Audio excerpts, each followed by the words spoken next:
Kira-kira sudah fresh? Saya yakin Bisa? fresh. Karena baru dong. Oh gitu. Karena tidak punya beban politik di bawah. Iya. Ya dong.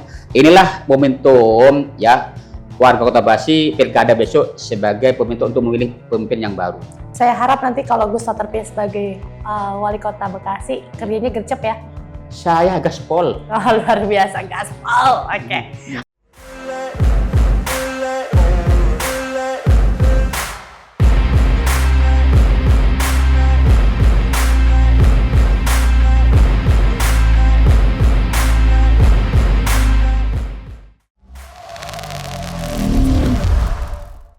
Assalamualaikum Wada Lovers, apa kabar? Jumpa lagi bersama saya Resi Maulida dalam program Ada Parlementaria, kreatif, inovatif, dan informatif.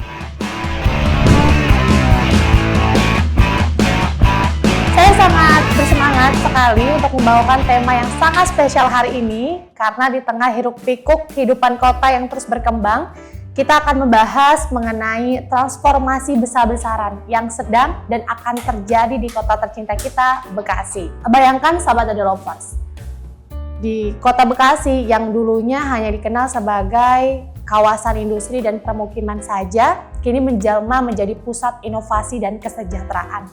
Jalan-jalan yang mulus, transformasi umum yang efisien, layanan publik yang unggul, serta ekonomi yang semakin melejit berkat kehadiran para UMKM dan ekonomi industri. Ekonomi kreatif, mohon maaf.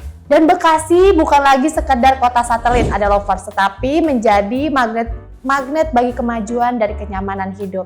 Dan hari ini kita berkesempatan untuk berbincang dengan sosok yang berada di balik visi besar tersebut.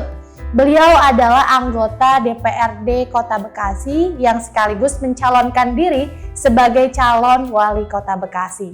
Dengan pengalaman dan dedikasinya, beliau akan berbagi gagasan dan solusi konkret untuk mewujudkan impian kita semua pada kota tercinta Bekasi.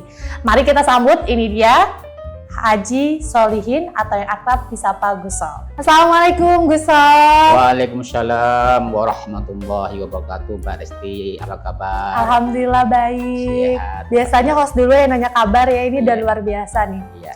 Gus Sol, kita tuh hampir 3 kali loh reschedule jadwal podcast kali ini.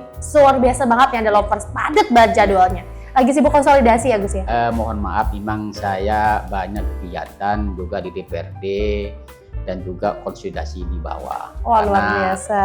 Saya punya niat, punya ikhtiar, insya Allah menjalankan wali kota Bekasi 2024-2029. Keren sekali Jadi nih Gus sekali lagi Sol. mohon maaf ya. Terima kasih. 3 kali, alhamdulillah sekarang bisa terpenuhi. Alhamdulillah. Tapi terima kasih sudah menyempatkan waktu ya Gus Sol ya. Di tengah agenda padat anggota DPRD dan juga agenda konsolidasi. Iya, justru itu saya mengucapkan berkat juga.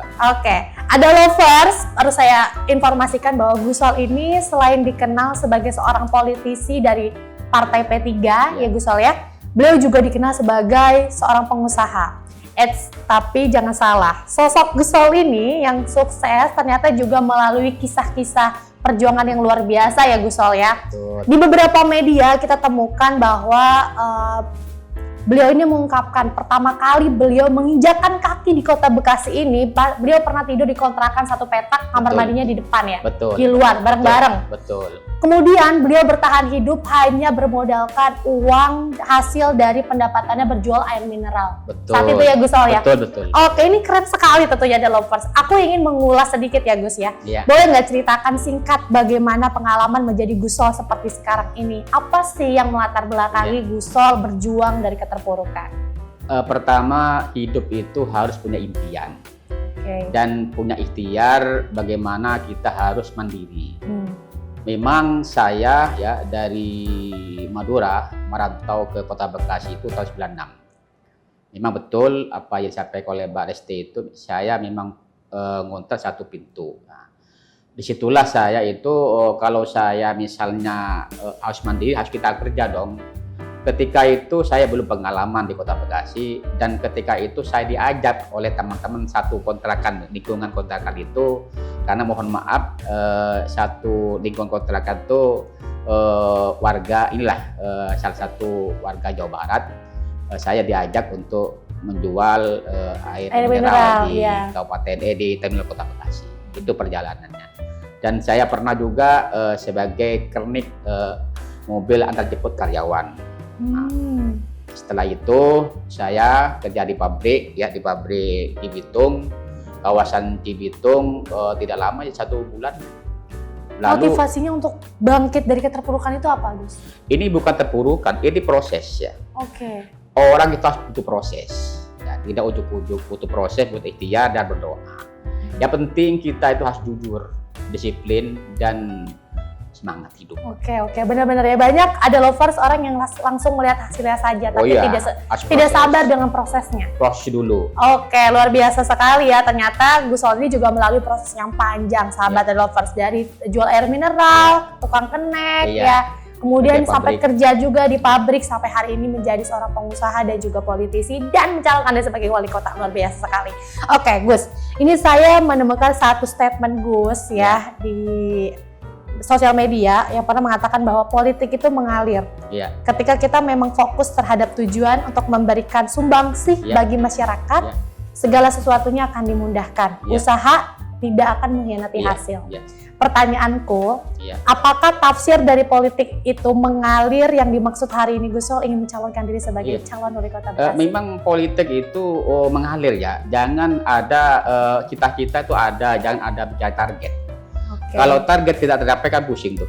Berarti calon wali kota bukan target nih? Artinya cita-cita.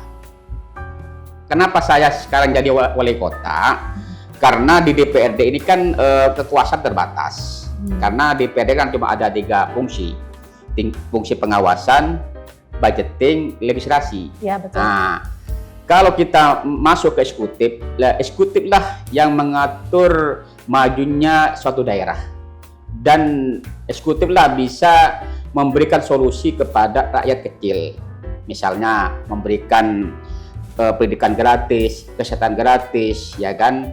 Terus misalnya bagaimana UKM tumbuh, ekonomi tumbuh. Inilah nanti instrumen ke sana, Pak, eksekutif itu. Maka saya ke sana ada kota ikhtiar. Ikhtiar dulu dong. Ya, karena nanti yang mengusung kan partai politik. Ya. Kan itu, Mbak. Nah, itu. Nah, sebelum kita ngulas bagaimana sih kesiapannya Gus Sol dalam Pilkada nanti 2024, Gus. Topik hari ini kan ngomongin transformasi Kota Bekasi. Kalau ngomongin transformasi, sebetulnya apa yang menjadi gagasan besar Gus Sol untuk pembangunan Bekasi yang lebih baik? Pertama, SDM-nya. SDM-nya bahwa ingat sekarang ini data BPS kota termaju Kota Bekasi nomor 2. Ya, betul. Jadi Surabaya kita dikalahkan. Kita nomor 2. Kenapa? Kota Bekasi ini kota heterogen, ya, toleransinya luar biasa. Terus di sini kota jasa. Kota jasa ini luar biasa, artinya pastinya investor itu datang ke Kota Bekasi karena warganya sejuk, ya, toleran tadi. Maka data dari EKB Kota Bekasi nomor 2 se-Indonesia kota toleran. Inilah kami akan ramu, tentu tadi saya sampaikan dengan SDM. Peningkatan SDM. SDM yang penting. Oke, selanjutnya? SDM nanti kalau SDM-nya bagus, nanti bagaimana kita memberikan edukasi kepada masyarakat dalam konteks permodalan. Ya. Dan bagaimana ketika nanti SDM-nya bagus, ketika anak sekolah SMK, SMA dan sederajatnya, kita harus ada BLK setiap kelurahan agar mereka itu punya keterampilan entrepreneur. Nanti kalau mereka pinter di sana, kita nanti disalurkan kepada instansi yang ada di Kota Bekasi. Oke, artinya tawaran konkret untuk memajukan Kota Bekasi yang ditawarkan oleh Gus Sol ini kepada ada lovers dan pemirsa semuanya, bahwa ingin menjadikan peningkatan sumber daya masyarakatnya dengan cara menghadirkan BLK di setiap kelurahan, setiap desa, gitu ya, untuk meningkat jiwa wirausaha, kemandirian UMKM. Kira-kira gitu. Saya sampaikan juga bagaimana nanti ketika nanti kami terpilih menjadi wali kota, 1 keluarga miskin 1 sarjana, Pak. Agar apa? Agar mereka tidak miskin 1 keluarga itu. Konkret ini direalisasikan, Gus? Saya yakin konkret. Artinya nanti tergantung pemimpinannya. Maka saya sampaikan, cari pemimpin yang fresh, pemimpin yang baru, yang tidak punya masa lalu yang kelam. Kira-kira sudah fresh? Saya yakin fresh. Karena baru dong. Oh gitu. Karena tidak punya beban politik di bawah. Iya. Ya dong. Inilah momentum ya warga Kota Bekasi pilkada besok sebagai momentum untuk memilih pemimpin yang baru. Oke, sebelum kita ngomongin pemimpin yang baru, teman-teman ada lovers, perbincangan kita masih panjang, kira-kira 30 menit ke depan. Jadi ada lovers yang belum subscribe, wajib banget subscribe dulu channel YouTube-nya Ada Production Official, dan bisa kunjungi semua situs medianya Ada Production Official. Oh ya, ngomong-ngomong masalah media nih, saya tuh habis stalking Gusol ya. Ternyata Gusol nih nggak aktif di sosial medianya nih. Nanti bagaimana dong kalau masyarakat mau sapa-sapa Gusol? Mau laporan, mau konsolidasi, mau ngobrol-ngobrol sama Gusol gimana? Kan ada nomor HP saya. Tuh, tapi kan nggak semuanya orang tahu. Gampang, tinggal klik aja. Kliknya di mana, Gusol? Facebook saya ada, Facebook. Oh, Facebook aktif ya? Aktif, TikTok saya aktif. Oke. Aktif. Instagram mau jadi aktifin, Gusol? Iya, saya insyaallah. Milenial ini. Karena begini, inilah saya memang karena saya ini orang natural. Natural ya. Natural apa adanya, tapi kadang-kadang langsung ke rumah saya, ke kantor saya untuk menyampaikan aspirasi. Artinya terbuka lah ya. Terbuka semua warga Kota Bekasi. Oke, Gus dan ada lover semuanya. Tadi kan terdengar sekali ya gagasannya Gusol ini sangat menggiurkan, sangat menjanjikan sekali untuk masyarakat. Tapi menurut Gusol, apa sih yang menjadi tantangan besar dalam mewujudkan rencana peningkatan SDM ini? Tantangan pertama dalam konteks tadi pendidikan tadi. Tantangan terbesarnya adalah pendidikan. Oleh karena itu nanti pemerintah harus hadir. Maka saya punya konsep. Kenapa tantangan pendidikan yang sangat berat hari ini? Ya karena kita ini sekarang itu zamannya medsos. Ini kadang-kadang anak-anak kita ini selalu megang handphone, dan mohon maaf, handphone itu ada positifnya, ada negatifnya. Ada manfaatnya dan ada mudarat. Ini yang paling penting. Maka dari itu nanti bagi SD, SMP, SMA nanti jam 10 atau jam 9 kita harus tidak boleh di luar rumah. Harus di rumah agar mereka tuh belajar. Oh, karena ada ketentuan itu. Wah, nanti saya atur ketentuan itu. Kenapa? 10 malam. 10 malam. Maksimal 10 malam agar anak-anak itu di rumah. Agar apa? Agar belajar di rumah. Jangan di luar. Kalau di luar itu banyak risiko. Minum-minuman, narkoba, lingkungan, hal macam, begal segala macam. Inilah pemerintah hadir, Pak. Ini yang paling penting, moralitas penting. Ini yang kita atur regulasinya nanti agar apa? Agar di Kota Bekasi anak kita unggul SDM-nya. Kenapa unggul? Karena kedepannya kita menghadapi namanya bonus demokrat. Betul. Tantangan luar biasa. Ini penting sangat. Inilah nanti pemerintah hadir untuk apa? Mengawasi regulasinya agar anak-anak kita pintar. Itu maka saya tadi pintar itu bagaimana orang miskin, anak miskin satu sarjana, agar mereka membantu tentang apa keluarganya nanti ketika nanti dia jadi orang besar. Kan begitu, Pak? Bukan badan yang besar ya? Enggak. Presiden yang besar. Oke.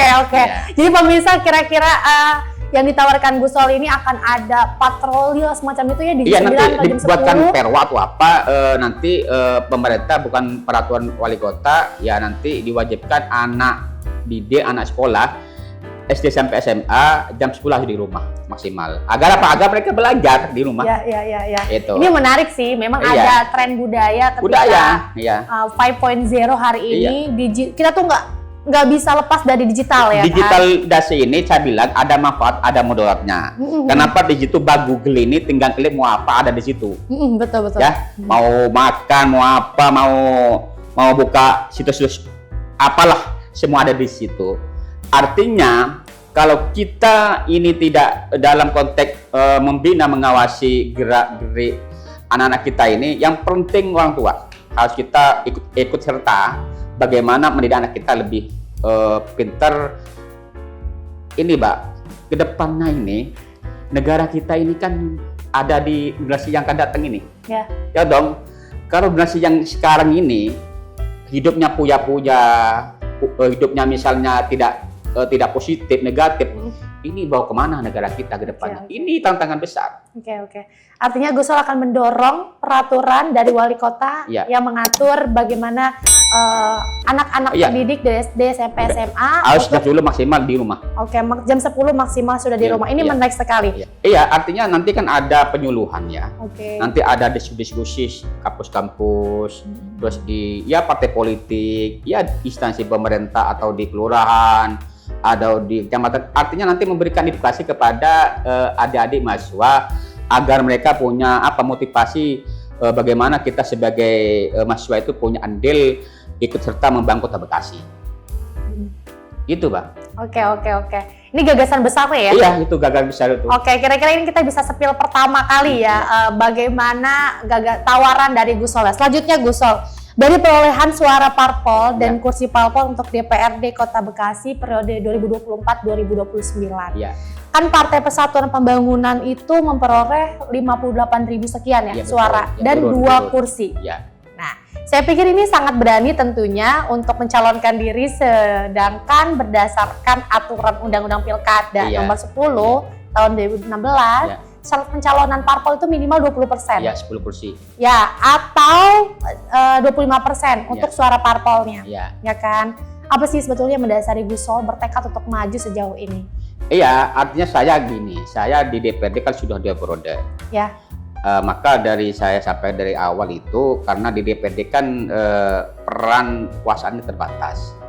Maka untuk kita membantu ya kesejahteraan rakyat Kota Bekasi harus melalui eksekutif sebagai kepala daerah.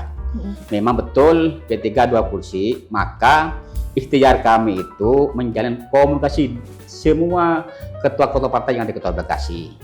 Maka dari itu sampai saya lagi ikhtiar. Ya, lagi ikhtiar untuk membangun komunikasi ke semua ketua-ketua partai politik. Ya, ini nanti semua ketua partai akan menentukan.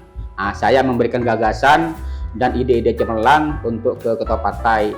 Ya, mudah-mudahan tidak lama lagi partai-partai bisa mengambil saya nanti di jalan wali kota atau wali kota Bekasi. Tapi bacaan Gus Sol mampu nggak nanti koalisi yang memang sedang dikonsolidasikan Gus Sol ini memperoleh 20%? Insya Allah mampu lah. Maka sekarang lagi ikhtiar, doain aja, Pak. Udah ada berapa sih partai kira-kira menjadi target koalisinya di P3? Terus Maksudnya? target beberapa gitu komunikasi sudah dibangun untuk koalisi dari P3 sendiri? Iya, artinya saya partai mana sampaikan saja? tadi, semua partai politik saya komunikasikan. Tapi yang sudah menyambut hangat partai mana aja? Alhamdulillah kita yang intens dengan PKS. Dengan PKS. Iya, Oke. yang kita lagi intens dengan PKS lanjutannya. Tapi Oke. dengan partai lain kita tetap belum melanjut. Oke, artinya gini Gus. Ketua DPC P3 Kota Bekasi, Iya. Gus Solihin. Iya. Ini kan disebut-sebut sebagai kandidat terkuat calon wakil wali kota Bekasi untuk mendampingi Heri Koswara dalam Pilkada Atau Kota dari mana Bekasi itu? 2024. Bagaimana tanggapan Gus Sol mengenai hal ini? Ya, itu kembalikan kepada calon-calon yang ada di Kota Bekasi dan juga silakan kepada partai-partai politik Kota Bekasi. Ya, artinya mungkin PKS mungkin melihat saya dalam perjalanan saya di DPRD 2 periode, mungkin semualah pastinya melihat inilah jejak saya di DPRD atau di masyarakat. Mungkin bagi mereka saya mampu. Kalau Gus sendiri menanggapi hal ini gimana? Ya itu saya mengucapkan terima kasih. Menyambut hangat dong. Hangat lah, pasti hangat. Tapi mau kalau jadi wakilnya Bang Heri Koswara? Intinya untuk membantu pemerintah Kota Bekasi tidak harus selalu wali kota. Berarti malu ya? Mau ya? Wakil wali kota insya Allah mau kalau Oke. ada kecocokan. Oke. Apalagi tadi ada lovers ya, gue selalu sempat sampaikan bahwa sudah ada partai yang menyambut koalisi dengan P3. Apa? PKS kira-kira gitu. Artinya ini, Intes dengan PKS. oh gitu, hanya dengan PKS. Intesnya PKS dengan PAN, dengan PSI, ya Oke, kan, oke. PKB. Saya kan dapat juga ke PKB. Oh gitu. Daftar ke PKB, ya kan. Tapi kan mengembalikan kembali Apanya? berkasnya, betul?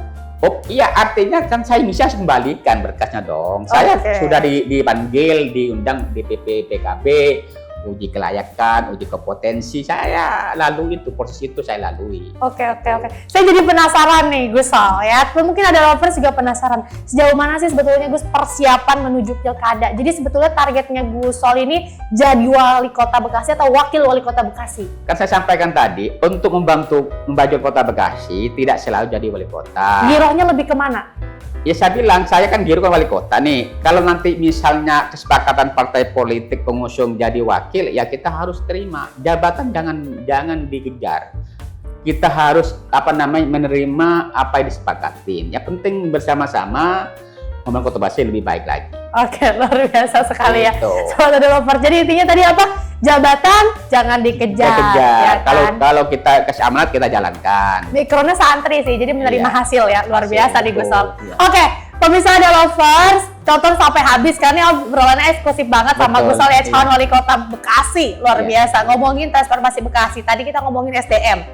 Kita nggak lanjut dulu ngomongin tipis-tipisnya ya, bagaimana prosesnya Gus Sol ya. Takutnya bocor semua nanti ya kan? Apanya itu? Rahasia dapur. Oh, kalau itu teknis. Oh, teknis. itu. Oke. Gus Sol, gagasan inspiratif yang telah Anda bagikan ini kan sebetulnya pernah juga dilakukan oleh beberapa calon wali kota sebelumnya, peningkatan SDM. Iya. Apa sih yang membedakan Gus Sol dengan calon-calon wali kota sebelum-sebelumnya? Ya, artinya gini, semua tokoh, semua figur pasti punya kelebihan dan kekurangan. Oke, kalau Gus Sol seperti apa? Yang penting saya tidak punya beban politik. Saya ini artinya jadi DPRD 2 periode, ini mau 3 periode. Intinya dalam kamus politik itu, Mbak, untuk memajukan satu daerah tergantung wali kotanya, tergantung pemimpinnya. Saya meyakini ke depannya jika Allah menghendaki saya dan didukung oleh wali kota Bekasi, saya akan maksimal mungkin ya hidup saya, jiwa saya untuk warga kota Bekasi. Wah, luar biasa sekali. Temornya banyak untuk tangan lu untuk Gus Sol. Oke, Gus. Ini ada pertanyaan titipan tentunya dari sahabat Ada Lovers. Iya, Ya boleh. kan? Gus Sol wakil rakyat atau wakil PJ wali kota Bekasi sih? Lah, saya wakil rakyat. Nah, ini menjadi kontroversi Iya. karena statementnya Gus Sol. Iya. Saya mau mendengarkan bagaimana tanggapannya Gus Sol mengenai PHL di Kali Asem. Lah, PHL itu sebetulnya itu tidak masuk di DPA. DPA artinya dokumen perencanaan anggaran. Ya dong. Kalau tidak ada DPA-nya, PJ nggak akan mungkin ngasih. Oke. Iya, kalau PJ ngasih, nanti dikelengking dia. Statement Gus Sol ini dianggap membela PJ Wali Kota Bekasi, Bapak Raden Gani Muhammad. Iya, itu saya serahkan kepada masyarakat lah untuk menilai saya. Saya ini menyampaikan apa adanya, ya. Dan juga jangan salah, PHL itu ngambil dari anggaran ini dari DKI, DAK, ya. Oke. Dari DKI. Artinya mungkin karena anggaran DKI sebetulnya kan buat kompensasi sampah atau yang lain. Tidak ada nomenklaturnya buat PHL mungkin pandangan saya. Oleh karena itu mungkin di situ ada evaluasi DKI sendiri karena bukan pakai APBD kita, pakai bantuan DKI Bandung. Nah, Oke. itu. Jadi kalau misalnya memberikan sesuatu tidak ada regulasinya, itu bahaya, Mbak. Bahaya sekali. Nanti pemerintah daerahnya dikelengking, Mbak, kalau nggak ada dasar hukumnya. Oke. Iya dong. Bukan saya sebagai juru bicara PJ, bukan saya wakil rakyat, saya menyampaikan sebenarnya. Sebenarnya saya ini profesional, tidak ada punya kepentingan apapun. Saya menyampaikan sesuai dengan informasi dari Pemkot bahwa tidak ada di DPA. Oke. DPA itu dokumen perencanaan anggaran, nggak ada di situ. Oke. Artinya Gus Sol membenarkan kebijakan dari Pak PJ ya untuk tidak mendatangi pembayaran gaji. Artinya bukan membenarkan, saya meminta laporan. Kita kan bagan nih. Ya. Saya itu kan dapil saya di sana. Oke. Dapil saya tanya, kenapa sih warga saya di situ nggak digaji PHL-nya? Apa kata mereka, Pak Haji, Pak Solihin, tidak ada dokumen penganggaran anggaran. Bagaimana saya mengeluarkan anggaran? Tapi PJ akan berupaya untuk konsultasi kepada Menteri Keuangan agar mereka tidak ada sanduan hukum. Karena beliau PJ itu orang hukum, jangan salah. Dia hati-hati. Kita kan nggak mau terjadi kayak wali kota sebelumnya dong. Iya dong. Gara-gara salah kebijakan kena. Nah itu. Benar nggak? Iya, betul, Iya, betul. mohon maaf, bukan kita bicara PJ, saya wakil rakyat. Oke. Iya. Bukan wali kota PJ ya. Bukan, ini saya menanyakan. Betul, tidak ada DPA-nya. Oke. Itu. Saya jadi penasaran nih ya. Iya. Setiap dewan sampai saya tanya tentunya ada Lovers dan Gusol. Iya. Bagaimana sih interaksi kedekatan komunikasinya anggota dewan dengan Pak PJ? Nah, hari ini juga saya mau menanyakan itu ke Iya. Gusol. Bagaimana sih kedekatan komunikasi Gusol dengan Pak PJ hari ini? Saya kedekatan dalam konteks tugas saya pegang ketua dewan. Tidak Hanya ada sebagai pribadi, itu? nggak ada pribadi. Cek aja, Gus Sol pernah nggak cewek-cewek ke Pemkot? Coba cek ya, Cek ya. Lovers ya. Cek nggak Gus Sol itu cewek-cewek ke Pemkot? Cek Gus Sol pernah ngitip-ngitip apa? Tanyakan aja ke Pemkot. Zamannya Bang Pepen, zaman Mastri, Gus Sol pernah nggak cewek-cewek? Nggak ada. Karena saya mandiri, karena saya wakil rakyat harus mengikut rakyat. Kenapa? Kalau kita ada sesuatu kita beban. Kalau kita nggak ngasih apa-apa dengan siapapun kita merdeka. Oke. Semua kita harus kita sikapi dengan kritis. Kalau betul-betul Pemkot tidak punya hak, memberikan hak kepada warga Kota Bekasi. Itu Bang. Oke. Kalau tanggapan Gusol mengenai kinerja Pak PJ seperti apa? Pak PJ ini kerjanya agak-agak lamban. Wow. Agak lamban, jujur ya. Kenapa memangnya agak lambat? Memang saya memahami karena PJ ini kan sesuatunya kan harus konsultasi kepada Gubernur, ke Mendagri, ya dong. Betul. Ya dong, kan Betul. betul tuh. Itu salah satunya. Kedua, OPD ini kayaknya kurang tegak lurus ke PJ ini. Jujur, seolah-olah di Pemkot ada gap. Ini jujur aja ada gap. Ini berbahaya sekali. Maka saya sampaikan, ya, sekarang kan banyak di pemerintahan kan ada eselon 3, ya, eselon 4, kan banyak yang kosong-kosong nih. Ya dong. Ini yang kosong ini berbahaya, akan melambat jalannya pemerintahan. Ya. Oleh karena itu, secepatnya PJ ngambil langkah-langkah konkret untuk konsultasikan kepada gubernur atau Mendagri agar cepat diselesaikan. Saya harap nanti kalau Gusol terpilih sebagai wali kota Bekasi, kerjanya gercep ya. Saya gaspol. Oh, luar biasa, gaspol. Oke. Gusol, ini karena tadi kan ngomongin apa sih gagasan besarnya peningkatan SDM Ya, tadi SDM. Gusol ya. Nah, aku pengen ngobrolin masalah inisiatif budaya, kebudayaan di Kota Bekasi. Tentu kalau ngomongin transformasi Kota Bekasi, sahabat The Lovers, kita nggak boleh meninggalkan ciri khas Kota Bekasi. Bagaimana Gusol membaca program inisiatif budaya dan keagamaan yang ada di Kota Bekasi? Gus? Sebetulnya budaya di Kota Bekasi sudah tumbuh, ya kan? Misalnya apa, lenong. Tapi kan butuh dilestarikan, dibudidayakan. Oh iya, maka dari itu nanti kita harus memberikan anggaran, Mbak. Nah, di mana di dinas pariwisata dan kebudayaan. Itu penting. Ya, itu penting. Karena saya lihat di dinas tersebut itu anggaran kecil sekali. Kita harus kita tambahkan agar apa, budaya Kota Bekasi biar bagus, ya apa kan? semuanya cukup dengan anggaran, Gus? Ya kalau nggak anggaran ada, bina mau maju, Mbak. Apakah betul? Iyalah, harus topang dengan anggaran kecil banget, saya tahu betul itu. Oke. Ya kalau misalnya ada apa-apa nggak ada anggaran, yang jalan, nggak bisa. Kecuali nanti kita galakan nanti CSR kita, malu jasa bisa. Oke. Iya. Oke, misalnya ada Lovers mungkin itu ya tanggapan dari Gusol mengenai bagaimana sih inisiatif budaya di kota, peningkatan ini budaya di Kota Bekasi. Oke, selanjutnya ini pertanyaan terakhir Gus sebelum saya persilakan Gusol untuk closing statement gitu ya. Sejauh ini, apakah P3 sudah menentukan arah koalisi untuk Pilkada Bekasi 2024 selain partai PKS yang tadi disampaikan oleh Gusol? Lagi merajut komunikasi. Dengan siapa? Saya sampaikan yang intes dengan PKS, yang intes nih, dan juga partai-partai yang ada. Ada PAN, ada PSI, ada PKB, itu. Oke. Kurang lebih pada bulan Mei lalu itu dalam pertemuan bersama 9 LO partai non parlemen, ya untuk berdiskusi terkait pilkada. Iya. Nah, 9 partai tersebut bagaimana tindak lanjutnya Gus di bulan Mei lalu? Iya. Responnya di bulan Juli hari ini seperti apa? Artinya kita lagi proses juga. Ya kita lagi komunikasi juga dengan partai-partai non parlemen. Ya bagaimanapun mereka juga punya potensi juga. Ya kita membangun Kota Bekasi, Mbak, harus kita berkolaborasi semua kalangan, Ya. semua elemen masyarakat, LSM, civil society, semualah. Kita bareng-bareng untuk membedah Kota Bekasi ini. Bagaimana Kota Bekasi ini harus nomor 1, ya kota terbesar di Indonesia. Sekarang kan nomor 2 nih. Nah, maka sekarang kan Jakarta kan sudah bukan ibu kota. Ya. IKN dong.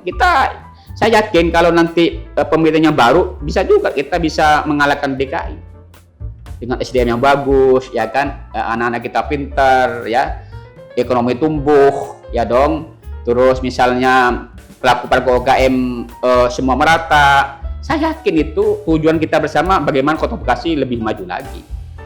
Oke, menarik sekali ya teman-teman ya.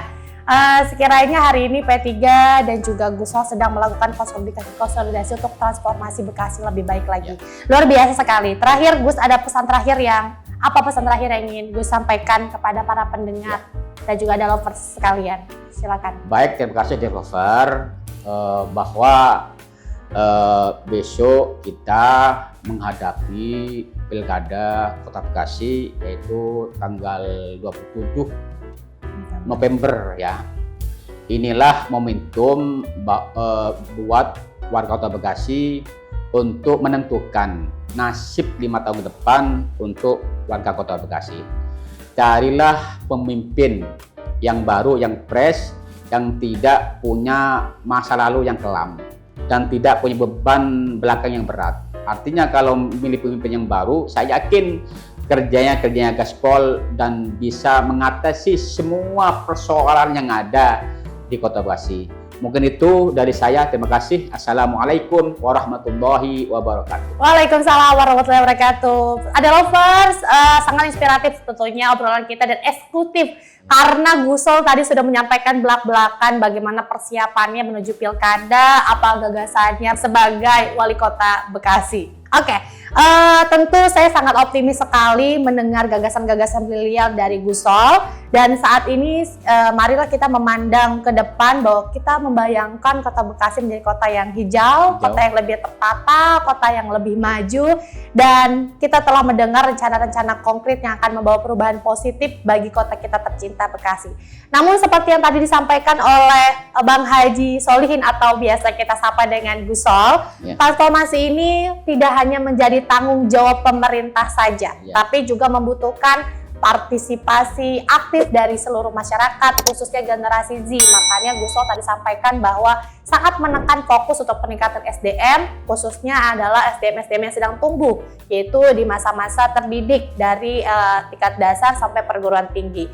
Mari kita sama-sama tentunya mewujudkan Bekasi yang kita impikan bersama-sama ya, Gus Sol ya. Kota Bekasi maju, sejahtera, toleransi, dan ihsan. Oke, jadikanlah bagian ini adalah bagian dari perubahan, suara aspirasi Anda dan dukungan setiap langkah yang membawa kita menuju kebaikan bagi Kota Bekasi. Terakhir, Gus, terima kasih sudah ngobrol ya, ada lovers.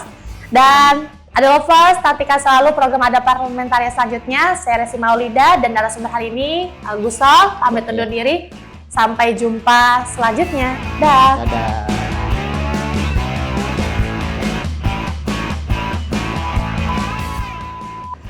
Assalamualaikum warahmatullahi wabarakatuh.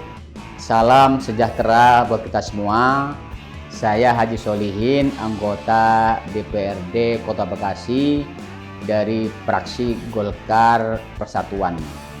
Alhamdulillah kita baru saja mengadakan podcast ada apa dengan parlemen, ya kan, dan juga saya berharap juga bagi teman-teman anggota DPRD Kota Bekasi ikut serta ya memberikan informasi kepada publik agar publik mengetahui ya kerja-kerja anggota DPRD Kota Bekasi, agar informasi itu bisa bermanfaat buat warga Kota Bekasi. Apa saja sih kerja-kerja kita sebagai anggota DPRD Kota Bekasi agar publik mengetahui. Inilah tugas kita, betul-betul memberikan informasi perjalanan kita sebagai anggota DPRD disampaikan kepada publik atau rakyat Kota Bekasi. Mungkin itu dari saya. Terima kasih. Assalamualaikum warahmatullahi wabarakatuh.